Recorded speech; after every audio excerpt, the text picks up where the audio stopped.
Ah.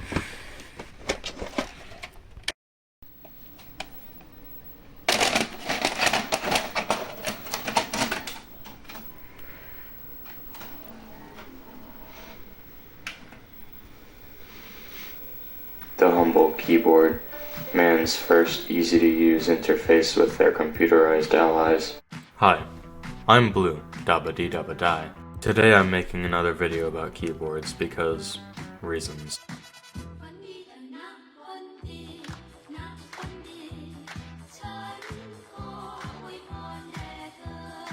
So I forgot to add this in the first cut, but be careful with these diode legs that you snip off.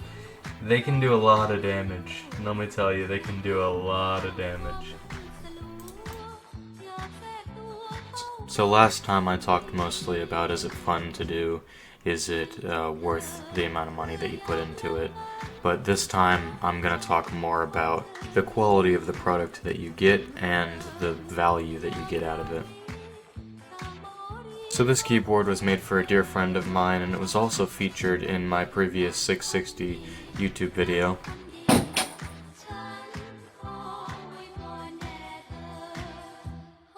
I made this keyboard very recently, pretty much just for the hell of it. And this absolute upside down monstrosity was kind of my first attempt at making a keyboard.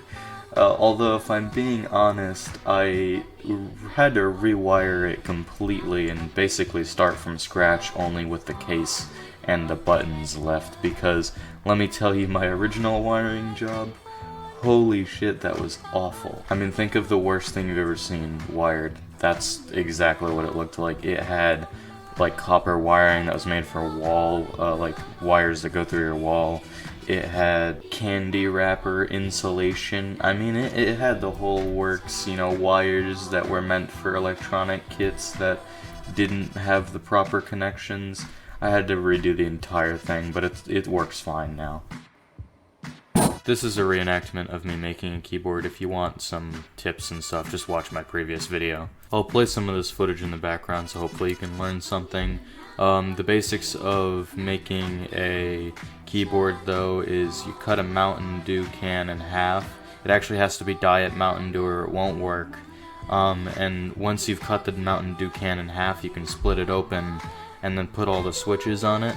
And then at the end you'll have, you know, a functional keyboard that you just have to put on some keycaps, dot the I's, you know, cross the T's.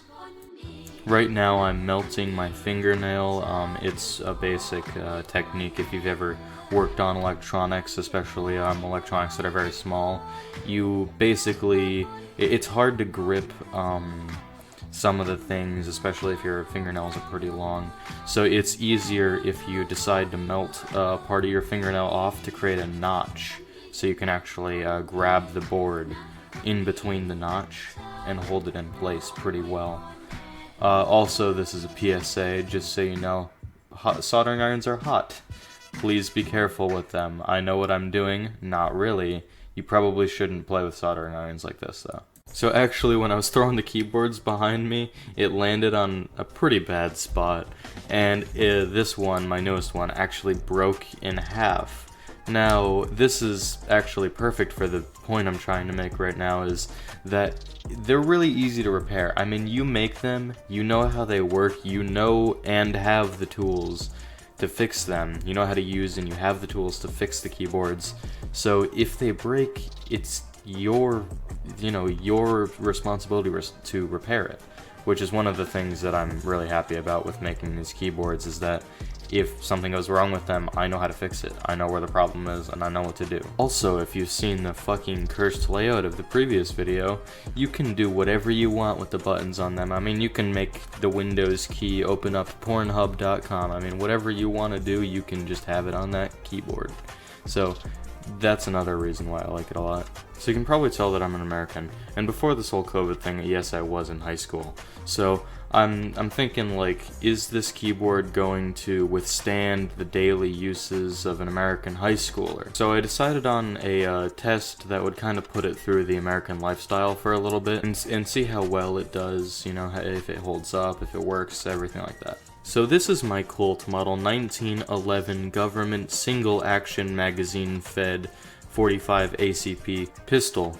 I have 7 bullets plus 1 in the chamber. Now this isn't fully realistic because usually the kids would be moving, and the keyboard, when it hits, it would probably end up tearing the insides up a little bit more. But nah, I'm just joking, this is an airsoft gun. But I've seen this thing shatter glass, the back camera glass of a Motorola phone, and that glass is pretty strong, so I'm thinking that this thing is really powerful. I also shot myself with it thinking it wouldn't hurt that bad, point blank. Oh, it did. It hurt a lot. It gave me a welt for like 2 days. So let's just see how the keyboard fares against, the airsoft gun.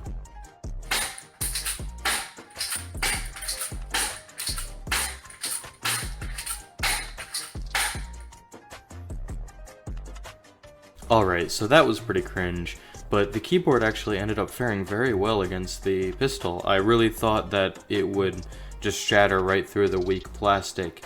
My thought is that the plastic isn't very rigid. You can kind of push it in a bit, so I was thinking that it might have acted like a trampoline and deflecting all of the energy back at me.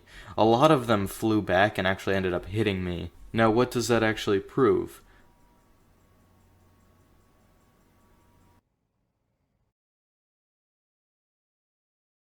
Alright, so do I recommend building your own keyboard? No. It's kinda stupid to build your own keyboard. There are a few reasons to do it, like maybe you want some fancy stupid fucking key switches you found in China that most companies don't carry, or if you're really choosing to do fancy key switch stuff in general, it's a good idea to make your own keyboard, just because of the fact that the people who sell keyboards with fancy switches in them make them custom order, so they're just buying all the shit and then building it themselves. You could literally just go find the shit on your own and avoid the $30 tax that they put on their products and stuff like that just to build it, so you can just go find the shit and build it yourself. Building your own keyboard, besides having like fancy fucking stupid layouts or fancy key switches, then there's just no point in building your own. I mean, it's more expensive than buying some bog standard red keyboard that's like a dime a dozen. I mean, go to Walmart and try to find a keyboard that doesn't have cherry reds in it. So if you're looking for something kind of gamer trash level like that, then yeah, go to Walmart and go fucking buy one. Like, it costs nothing nowadays. But if you really, really want, some jade greens, that's what the pink one had in it, or random key switches like the one I have in my 668 that's on screen right now, there's not too many other options. Especially with the ones that I have right now, which are, some random Chinese company that I just found. A lot of the times, there's just no other option. Now, let me clarify with building your own keyboard with these fancy switches.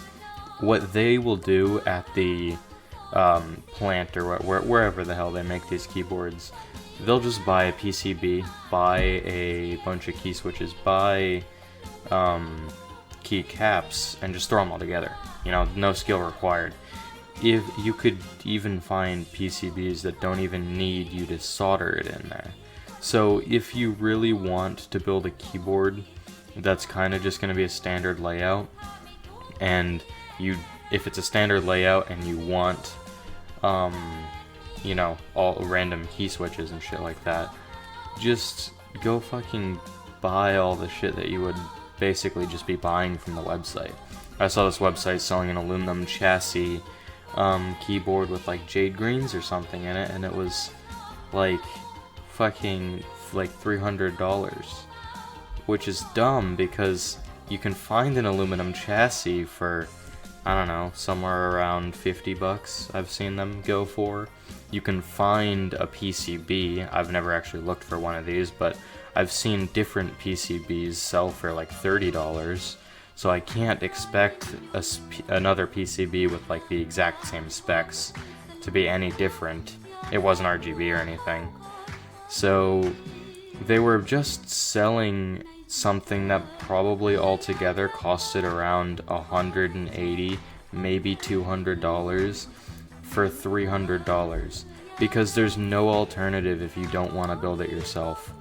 You know, I could spec out that same keyboard just way cheaper.